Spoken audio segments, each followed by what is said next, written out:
तो चलिए फिर आज हम लोग विज्ञान और सामाजिक विज्ञान पढ़ेंगे। आपको पता है कि यूनिक पब्लिकेशन का ये गाइड पढ़ा रहे हैं और ये इसका जो है ना आधा पढ़ा चुके हैं। ये आधा के बाद से आज फिर हम लोग शुरू कर रहे हैं। तो चलिए सवाल नंबर 86 से शुरू हो रहा है विज्ञान, उसके बाद सामाजिक विज्ञान पढ़ेंगे।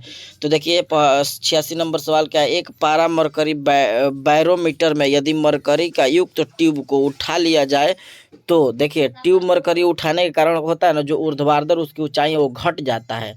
तो इसीलिए देखिए घटेगा कहाँ आंसर है, आप उसको लगा लेंगे। तो पारा का स्तंभ की ऊर्ध्वाधर ऊंचाई घटेगा, तो पहले में ही आंसर सही मिल गया। लेकिन पढ़ लीजिए कि ऑप्शन कहा क्या जा रहा है। इसका सही जवाब तो ये होगा। अब देखिए पारा स्तंभ की ऊर्ध्वाधर ऊंचाई समान रहेगा, नहीं। पारा स्तंभ की लंबाई ट्यूब में बढ़ेगा, नहीं। विकल्प बी और सी तो नहीं। ये रहता तो कोई संभावना रहता, इसीलिए इसका आंसर होगा क्या होगा, ए होगा। चलिए अगला सवाल देखते हैं। अगला सवाल देखते हैं 87 नंबर। स्पेक्ट्रम प्राप्त करने के लिए किसका उपयोग होता है। तो ये तो सभी का आसान आंसर होगा, प्रिज्म का इस्तेमाल यानी उपयोग होता है। तो बिल्कुल सही जवाब डी हो जाएगा।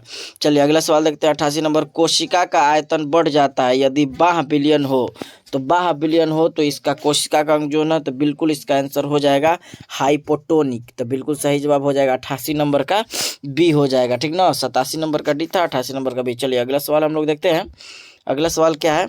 अगला सवाल है प्रोकैरियोटिक जीनोम में होता है। तो प्रोकैरियोटिक जीनोम में जो है, तो इसका सही आंसर हो जाएगा हिस्टोन के बिना डीएनए। तो सही जवाब ए हो जाएगा। चलिए अगला सवाल देखते हैं 90 नंबर।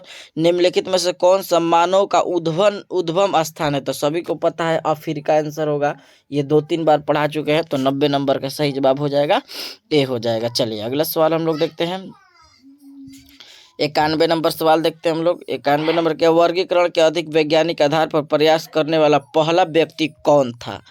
पहला व्यक्ति कौन था, तो आपको पता है कि उसका नाम है अरस्तु। तो बिल्कुल सही जवाब हो जाएगा अरस्तु।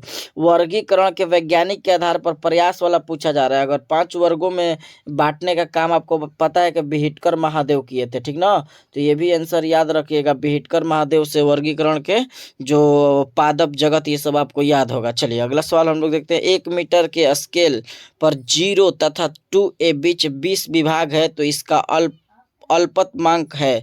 तो अल्पत जो अंक है ना, वो हो जाएगा, जानते हैं कितना हो जाएगा। 0.2 ए, 0.1 ए, 0.1 ए या 0.02 ए। तो इसका बिल्कुल सही जवाब जो है ना, इसका हो जाएगा 0.1 ए, इसका सही जवाब हो जाएगा। चलिए अगले सवाल हम लोग देखते हैं 93 नंबर। 93 नंबर सवाल क्या कहा जा रहा है। जैविक कृषि के मुख्य सिद्धांत में शामिल है फसल चक्र, मिश्रित कृषि खेती, कार्बनिक चक्र या उपयुक्त सभी। तो इसका सही जवाब हो जाएगा आपको 93 नंबर का बिल्कुल हो जाएगा उपयुक्त सभी हो जाएगा, जैविक कृषि सभी हो जाएगा। चलिए अगला सवाल हम लोग देखते हैं। सवाल नंबर 94। निम्नलिखित में से सही रासायनिक सूत्र है, मतलब कौन सा सही है। बाकी ये सब उल्टा पलटा लिखा गया है ताकि आप उसमें काम में बच जाए या आंसर लगा दे। तो इसका आंसर जो है ना 94 नंबर का आप देख रहे हैं कि इसका जो लगाया गया है बिल्कुल ये MgCl2 आप पढ़े भी है, तो बिल्कुल सही जवाब हो जाएगा सी। 94 नंबर का क्या हो जाएगा, सी हो जाएगा। चलिए 95 नंबर देखते हैं। निम्नलिखित में से कौन सा मोनो कार्बोक्सिक का अम्ल उदाहरण है। तो इसका जो है ना फॉर्मिक अम्ल भी है, एसिटिक अम्ल है। ए और बी दोनों, ऑक्सिक अम्ल नहीं होगा, तो इसीलिए इसका आंसर हो जाएगा डी, ठीक ना। कार्बोक्सिक इसका सही जवाब हो जाएगा, यानी ए और बी दोनों। चलिए अगला सवाल देखते हैं हम लोग। निम्नांकित में से कौन त्वरण का मात्रक नहीं बन सकता, यानी ये क्वेश्चन है, देख लीजिए। तो ये है सवाल, ये जो है ना निम्नांकित में से कौन त्वरण का मात्रक नहीं हो सकता है। तो त्वरण का मात्रक देखिए जब थोड़ा सा लिखा रहता है तो पढ़ने में भी दिक्कत रहता है। तो इसका पूरा जो है ना ये लिखा है कि निम्नलिखित या निम्नांकित में से त्वरण का मात्रक कौन नहीं हो सकता है। तो नहीं हो सकता है, तो इसका बिल्कुल सही जवाब होगा 96 नंबर का कौन नहीं हो सकता है। तो ये जो है ना किलोमीटर प्रति सेकंड नहीं हो सकता है, सी हो जाएगा। चलिए अगला सवाल देखते हैं। रिक्तिका को घेरने वाली झिल्ली कहलाती है। रिक्तिका को घेरने वाली झिल्ली को क्या कहा जाता है। तो 97 नंबर का बिल्कुल सही जवाब हो जाएगा टोनोप्लास्ट कहा जाता है। तो बिल्कुल सही जवाब हो जाएगा ये। चलिए 98 नंबर देखते हैं। 98 नंबर, 100 वाट विद्युत बल्ब 285 वोल्ट के विद्युत से जोड़ा जाता है तो बल्ब से प्रभावित धारा मान होगा। तो इसका मान जो है ना, बिल्कुल सही जवाब हो जाएगा 98 नंबर का, ये बी हो जाएगा 0.4 एम्पियर। चलिए अगला सवाल हम लोग देखते हैं। 99 नंबर, सल्फ्यूरिक अम्ल का रासायनिक सूत्र है। तो सल्फ्यूरिक अम्ल का रासायनिक सूत्र जो है ना, वो हो जाएगा बिल्कुल सही जवाब H2SO3। तो ये कहाँ है, तो बी में है, तो सही जवाब बी हो जाएगा, ठीक ना। 99 नंबर, 100 नंबर हम लोग देखते हैं। पृथ्वी के वायुमंडल में ऑक्सीजन गैस की कितनी होती है। तो ऑक्सीजन गैस आपको पता है कितना होता है, हाइड्रोजन भी आपको पता है कितना होता है, तो ये 21% हो जाएगा। चलिए, निम्नलिखित में से कौन सी जड़ें श्वसन है। तो श्वसन जो है ना, 101 नंबर का सही जवाब बिल्कुल हो जाएगा, यानी न्यूमेटोफोरस। तो ये बिल्कुल सही जवाब हो जाएगा ये न्यूमेटोफोरस। चलिए अगला सवाल देखते हैं हम लोग। आर यानी त्रिज्या वाले पृथ्वी के केंद्र पर किसी वस्तु का वजन होगा, किसी का वस्तु का वजन अनंत होगा या दोगुना होगा या शून्य होगा। तो आपको पता है कि पृथ्वी पर जो उसका वजन जो है ना, वो होगा, क्या हो जाएगा, तो बिल्कुल सही जवाब हो जाएगा ना, शून्य होगा। इसका आंसर सी होगा। चलिए अगला सवाल देखते हैं। 103 नंबर, 103 नंबर सवाल क्या है। प्रति सेकंड पृथ्वी के सतह से प्रति वर्ग मीटर ग्रहण किए गए सौर ऊर्जा का मान होता है 0. किलो जूल प्रति सेकंड या 1.36 किलो जूल प्रति सेकंड या 2.36 किलो जूल प्रति सेकंड या 1.76 किलो जूल प्रति सेकंड। तो 103 नंबर का सही जवाब हो जाएगा बिल्कुल, जहां है जूल प्रति सेकंड और उसका 1.36 हो जाएगा इसका आंसर, यानी बी। चलिए अगला सवाल देखते हैं। 104 नंबर सवाल क्या है। चिपको आंदोलन का मुख्य उद्देश्य क्या था। तो आपको पता है कि चिपको आंदोलन सुंदर बहुगुणा से जुड़ा हुआ है और इसका मुख्य उद्देश्य जो क्या है, वृक्षों को बचाओ। यानी जब वृक्ष को काटा जा रहा था तो इससे क्या करते थे, लोग चिपक जाते थे वृक्ष को बचाने के लिए, इसीलिए इसको चिपको आंदोलन यानी वृक्ष को बचाना। चलिए इससे आसान है। अगला सवाल देखते हैं। इनमें से कौन सा सबसे अधिक सक्रिय धातु है। तो आरबी हो जाएगा ना। तो 105 नंबर का आंसर क्या हो जाएगा, डी हो जाएगा ना। चलिए अगला सवाल आ गया सामाजिक अध्ययन से। चलिए 106 नंबर सवाल क्या है।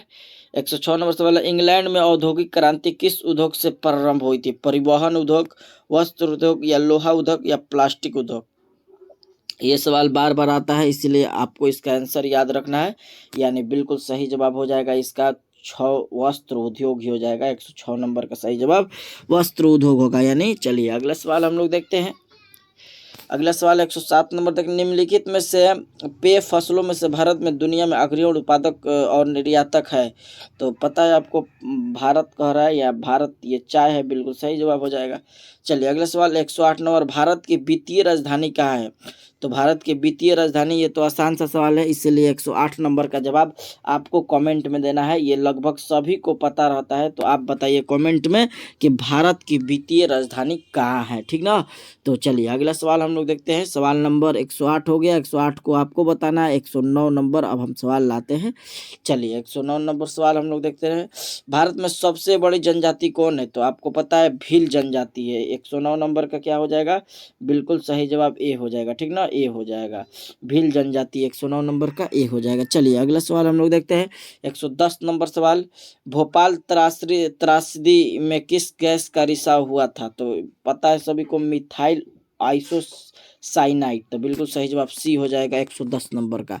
चलिए 111 नंबर देखते हैं। समुद्र मार्ग से विश्व का परिभ्रमण सबसे पहले किसने किया था। तो 111 नंबर का सही जवाब बिल्कुल हो जाएगा मैगलेन ने। तो 12 नंबर सवाल क्या है। 112 नंबर है, ग्यूसेप मैजिनी ने गुप्त भूमिगत यंग इटली यूरोप नामक समाज की स्थापना कहाँ की थी। तो ऑप्शन देख लीजिए, मार्सिले या बर्न या वियना या ब्रुसेल्स। तो आपको पता है सभी को, 112 नंबर का आंसर बिल्कुल सही जवाब हो जाएगा आपका बर्न। क्या हो जाएगा, बर्न हो जाएगा, ठीक ना। चलिए 112 नंबर हो गया। 113 नंबर हम लोग देखते हैं। भारत में वन जीव संरक्षण अधिनियम कब से लागू हुआ। तो वन मतलब क्या होता है, जंगल होता है ना। तो वन जीव वेत यानी जंगल में जीव संरक्षण अधिनियम कब से लागू किया गया? 1991, 1972, 1980 या 1994? तो इसका बिल्कुल सही जवाब हो जाएगा, आप लोग भी सोच रहे हैं 1972। चलिए अगला सवाल देखते हैं। जयप्रकाश नारायण अंतर्राष्ट्रीय हवाई अड्डा बिहार के किस शहर में स्थित है? तो सभी को पता है तो बिहार है तो पटना है, लेकिन ये सब भी है, लेकिन पटना आपको पता है कि हवाई अड्डा है, यानी आप देखे भी हैं। चलिए अगला सवाल है, अगला सवाल देखते हैं हम लोग। इनमें से कौन लोकतंत्र को मजबूती प्रदान नहीं करता है? तो मजबूती जो प्रदान नहीं करता यानी किससे लोकतंत्र मजबूत नहीं होता है? तो 115 नंबर जो है ना, पहले पढ़ लीजिए तो इसका सही जवाब क्या निकलेगा? विविध विविध विविधताओं में सामंजस्य यानी सामंजस्य का अभाव और संघर्ष। तो बिल्कुल सही जवाब ये हो जाएगा। चलिए 116 नंबर देखते हैं। मुद्रण की तकनीक सबसे पहले कौन सी 3 देशों ने अपनाई थी? यानी ये जो है ना देश में आई थी तो इसका बिल्कुल 116 नंबर का क्या हो जाएगा? यूनान, चीन, जापान, कोरिया, यूनान, जर्मनी, या इनमें से कोई नहीं, या चीन, जापान, कोरिया। तो 116 नंबर का बिल्कुल सही जवाब हो जाएगा, पहले यूनान, तब चीन, तब जापान, यानी बी हो जाएगा। 116 नंबर का क्या होगा? बी। चलिए 117 नंबर, 116 नंबर कहा जा रहा है ना, तो 116 नंबर का पहले चीन होना चाहिए ना। हाँ, यस, ये चीन, जापान और कोरिया, आंसर बिल्कुल सही जवाब ये होगा, है ना। चलिए अगला सवाल देखते हैं, ये हो जाएगा, यूनान नहीं होगा। हाँ, यूनान दूसरे में। चलिए अगला सवाल देखते हैं। 117 नंबर, 116 हो गया, 117 नंबर देखते हैं। विविध खेती है तो खेती का प्रकार है, तो बिल्कुल सही जवाब हो जाएगा ए। चलिए 118 नंबर। भारत में पहला जल विद्युत संयंत्र कहाँ लगाया गया था? दार्जिलिंग में, शिवसमुद्रम में, या भटिंडा में, या सोन में? तो 118 नंबर का बिल्कुल सही जवाब हो जाएगा ना, दार्जिलिंग में, यानी दार्जिलिंग में। चलिए अगला सवाल देखते हैं। भारतीय संविधान किस धारा के अंतर्गत आदिवासियों को कमजोर वर्ग स्थान दिया गया है? तो 119 नंबर का बिल्कुल सही जवाब हो जाएगा, 342। चलिए अगला सवाल देखते हैं। भाखड़ा नांगल परियोजना किस नदी पर स्थित है? तो इम्पोर्टेंट क्वेश्चन है, तो 120 नंबर का सही जवाब हो जाएगा, सतलज, है ना। चलिए अगला सवाल देखते हैं हम लोग। मापनी क्या है? तो मापनी एक प्रकार के जो है ना, मापनी एक प्रकार के क्या है? तो बिल्कुल सही जवाब हो जाएगा, अनुपात। मापनी क्या है? अनुपात है। बिहार में राज्यपाल विधान परिषद के कितने सदस्य को मनोनीत करता है? तो बिल्कुल सही जवाब 1/3 भाग, 1/6 भाग, या 1/12 भाग, या 1/4 भाग। तो बिल्कुल इसका सही जवाब हो जाएगा 122 नंबर का 1/6 भाग ये जो हो जाएगा। चलिए अगला सवाल देखते हैं। 23 नंबर 100। लोकतंत्र के सामने सबसे बड़ी चुनौती क्या है? तो लोकतंत्र के सामने सबसे बड़ी चुनौती जो है ना, वो लोकतंत्र को सशक्त बनाना है। तो बिल्कुल सही जवाब सी हो जाएगा। पंचायती राज का वर्णन संविधान के किस अनुच्छेद में किया गया है? तो 124 नंबर का सही जवाब हो जाएगा, यानी 40 में। तो सही जवाब हो जाएगा ए।